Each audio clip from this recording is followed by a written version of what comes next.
या बातमीपत्राचे प्रमुख प्रायोजक प्लॅटिनम मॉल इंद्रधनु सोलापूर.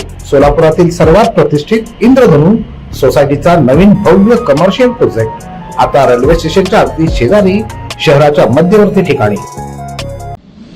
पालिका निवडणुकीच्या निमित्तानं सर्वत्र चुरस दिसून आली. मात्र प्रभाग क्रमांक 23 मधून एक बहुरंगी आणि बहुढंगी अशी लढत आपल्याला पाहायला मिळते.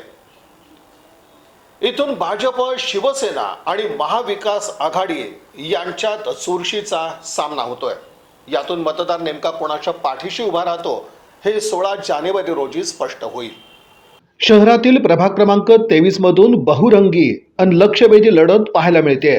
इथून भाजप, शिवसेना आणि महाविकास आघाडी असे सर्वच पक्ष एकमेकांसमोर आहेत. या सर्वच राजकीय पक्षांनी जोरदार प्रचार केला. आरती बागसे, ज्ञानेश्वरी देवकर, राजशेखर पाटील, सत्यजित वाघमोडे भाजप उमेदवारांनी विकासाच्या मुद्द्यावर इथून निवडणूक लढवली. शिवसेनेचे 4 उमेदवारांचं पॅनल इथूनच लढा देत आहे. प्रकाश राठोड, मदनलाल पोलके यांच्यासह लता गायकवाड, कृष्णा बिरादार सेनेचे उमेदवार ताकदीनिशी लढले. प्रचाराचा धडाका त्यांनी लावला. इकडे शिवसेना उद्धव बाळासाहेब ठाकरे पक्षाचे उमेदवार लक्ष्मण काका जाधव आणि माजी महापौर अलका राठोड यांनी सुरुवातीपासून आपल्या विजयाचा दावा इथून केलाय. विकासाची कामं त्यांनी जनतेसमोर मांडली.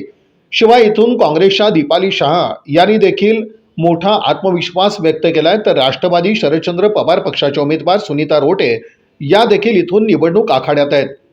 भौगोलिकदृष्ट्या हा सर्वात मोठा प्रभाग येतो. बंजारा समाजाची मतं इथून निर्णायक ठरू शकतात. तर सलगरवाडी आणि विजापूर रोड परिसर नेमका कोणाला साथ देतो हे पाहणं महत्त्वाचं आहे.